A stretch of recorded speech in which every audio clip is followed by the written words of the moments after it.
Olá, meus alunos do 8º ano, tudo bem? Então, continuamos aqui nossas atividades à distância, quem diria, né? Não chega no mês entrando já no mês de outubro, e a gente ainda continua, vocês lá, eu aqui, distantes, porém próximos, né? De pensamento, de vontade de estar junto, vontade de ter uma vida normal novamente. Tomara que isso volte a acontecer em breve, certo? Mas a gente tem que continuar se cuidando. Nosso tema de hoje, como vocês podem ver, é dando continuidade àquilo que a gente viu na aula passada, a Revolução Francesa, e uma de suas principais consequências, que tem relação inclusive com o Brasil, né? Para nós nos interessa essa consequência, por isso que eu vou dizer que seja essa uma das principais consequências para a nossa história. Só para lembrar, a Revolução Francesa, ela muda, ela caracteriza uma transformação de poder, onde os poderes estavam nas mãos de uma aristocracia, né, de algumas famílias que estavam no poder, com o poder nas mãos na França, que eram totalitaristas, né, de uma monarquia absolutista, e de repente o povo que se sente prejudicado, o povo que se sente deixado para trás, revoltado, assume as ruas da França e começa uma revolução. Está aí a imagem da revolução.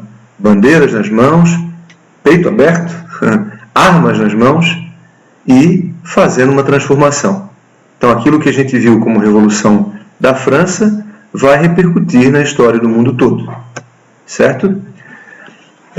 Na última fase da Revolução da França, nós temos essa figura que é a de um jovem comandante, um jovem general, um homem com menos de 30 anos, que assume o comando dos exércitos franceses e se destaca como um grande estrategista, Napoleão Bonaparte.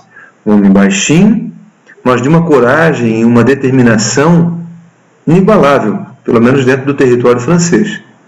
Napoleão começa, na última fase do governo, principalmente da Revolução Francesa, na época do Diretório, Napoleão começa a invadir vários territórios. Expansão, conquistas, desde o sul da França, desde o norte do Egito, então desde o norte da África, no Egito, desde a região do Egito, onde ele também invadiu, até na Rússia. Napoleão invade territórios, na Prússia, na Rússia, ele vai invadindo e vai aumentando os domínios, levando os ideais da Revolução Francesa. Que ideais são esses? Povo que não tem um poder que esteja ao seu lado, esse poderoso que está no poder, corre o risco de perder o pescoço, ir para a guilhotina. Então, todo mundo temia Napoleão. Todos os governantes de todos os países da Europa, de reinos da Europa, temiam, morriam de medo de Napoleão. Napoleão tinha um grande exército, muito bem treinado, e em terra imbatível. Então, em terra imbatível. Gravem isso. Napoleão foi dominando vários territórios, com muitas batalhas, com muitas conquistas. Napoleão foi expandindo o território francês, o domínio francês, a influência francesa. Mas isso fez com que ele criasse tanta fama que ele, com o apoio do exército e com o apoio da burguesia, derrubasse o diretório da França, a última fase de governo da França, e criasse um consulado. E ele foi intitulado cônsul da França. Ele começa a ser o grande líder do governo francês. Então, Napoleão fica mais temível ainda, assusta mais ainda as pessoas. Então, contando com o apoio principalmente do exército, da fama que ele tinha criado, ele era famoso, e da burguesia que queria, né, aumentar os seus domínios. Então, isso faz com que Napoleão invadisse vários territórios, porque ele tinha um exército muito bom em terra. É isso que eu falei ainda há pouco. Só que teve uma nação que Napoleão não conseguiu levar os seus ideais. Uma nação extremamente conservadora, onde tinha uma monarquia extremamente fechada, e uma nação que, por geograficamente localizar-se numa ilha, Napoleão não conseguia invadir. Estou falando da Inglaterra. A Inglaterra, uma ilha fortemente armada, uma ilha que Napoleão não conseguiu invadir. Só que Napoleão, esperto e estrategista que era, Napoleão estudou a Inglaterra e percebeu que a Inglaterra, economicamente, vivia do comércio. E já que ele não consegue invadir com suas tropas a Inglaterra, porque a Inglaterra tem uma marinha de guerra muito forte, muito potente, talvez a melhor do mundo, em todas as histórias, em todos os momentos da história, Napoleão, não conseguindo invadir a Inglaterra, ele resolve acabar com a Inglaterra economicamente. Ele decreta o bloqueio continental. O que é o bloqueio? É uma barreira. Está aí, ó. Na cena do voleibol é comum o bloqueio. Na cena do futebol, a barreira serve como bloqueio. Mas no voleibol existe até a palavra, né, muito usada, bloqueio do Brasil, bloqueio da Alemanha, bloqueio, sei lá, dos Estados Unidos. Então, quando a gente faz o bloqueio, a gente faz uma barreira. O bloqueio continental, quando Napoleão decretou, ele fez com que todos os países do continente europeu não pudessem mais comercializar. Estavam proibidos de comercializar com a Inglaterra. Quem fugisse ao bloqueio continental, quem furasse o bloqueio continental, o rei, o governante daquele país, correria o risco de ir para a guilhotina, que nem aconteceu com o rei da França. Então, com isso, temerosos, os reis, a maioria deles, os governantes, a maioria deles, obedece ao bloqueio continental. Só que uma situação se complica para Portugal. Portugal, o rei de Portugal, na época era o príncipe regente, ele vai encontrar uma dificuldade. O filho de Dona Maria, a rainha era Dona Maria, essa senhorinha que está do lado do rei. E o Dom João, o filho dela, era o príncipe que regia, que governava Portugal. Ele governava porque a mãe estava debilitada, a mãe estava doida, apelido dela, Dona Maria a Louca.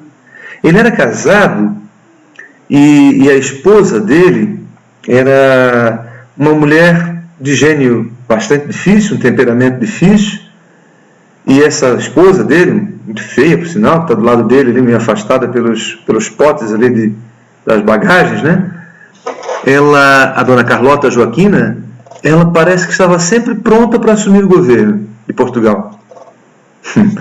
E aí Dom João, que era um cara não muito preparado para governar o reino português, ele recebe uma influência do Visconde de Strangford. O Visconde de Strangford era um lord inglês que vivia lá, era embaixador da Inglaterra lá em Lisboa, e ele oferece ao Dom João uma situação de uma saída para ele. Por quê? Por que uma saída? Porque ele estava numa situação, numa saia justa. Como assim? Ele estava numa sinuca de bico. Como assim? Ele não sabia o que fazer, porque se ele obedecesse ao bloqueio continental, ele estaria proibido de comprar e de vender produtos para a Inglaterra. Só que a única coisa que Portugal produzia era vinho, e produzia até em grande quantidade. Sabe quem comprava toda a produção de vinho de Portugal? A Inglaterra. E tudo que os portugueses consumiam vinha da Inglaterra. Os portugueses não iam no banheiro sem pensar nos ingleses. Sabe por quê? Porque o papel higiênico vinha da Inglaterra. Os portugueses não davam um passo sem pensar nos ingleses. Sabe por quê? Porque os sapatos consumidos pelos portugueses vinham da Inglaterra. Então, parar de comercializar com a Inglaterra era fazer o povo português passar fome. E isso poderia levar também o rei à guilhotina. Sabendo disso, o Visconde de Strangford bota na cabeça do príncipe regente, do Dom João, que ele tem que continuar comercializando com a Inglaterra, furar o bloqueio continental, porém não de Portugal, se tornaria um alvo fácil para Napoleão, mas sim fugindo para o Brasil. As cortes portuguesas, cerca de 13, 12, 14 mil pessoas aproximadamente, partem de Lisboa para o Brasil. E ao chegarem no Brasil, 13 mil pessoas teve que ser criado empregos para toda aquela nobreza, pessoas tiveram que perder as suas casas para alojar a nobreza, mas muita coisa mudou no Brasil também positivamente. Como, por exemplo, foi construída biblioteca, foram construídas mais ruas calçadas, foram construídas escolas, foi construído um banco, o Banco do Brasil, Então, as coisas mudam no Brasil. E aí uma cena típica, né? O beijamão do imperador, os puxa-sacos, né? Os membros da nobreza que pedem audiência e vão lá e beijam a mão do rei. O Brasil foi levado à categoria de Reino Unido, as coisas mudaram, as cortes que vieram para o Brasil trouxeram mudanças. E elas vieram para o Brasil também por causa da Revolução Francesa. Então vejam que a Revolução Francesa repercute diretamente na história do Brasil. Bom, gente, vocês vão ter aí um link para se vocês quiserem assistir um curta, tá? Um filminho bem curto. Vocês também devem dar uma olhadinha no Google, procurar lá a vinda da família real portuguesa para o Brasil, ler alguma coisa a mais sobre a Revolução Francesa, e é assim que a gente vai aprendendo cada vez mais. Ok? Não deixem de fazer as atividades, eu espero encontrá-los nas atividades. Tá certo? Um grande beijo para vocês e até uma próxima.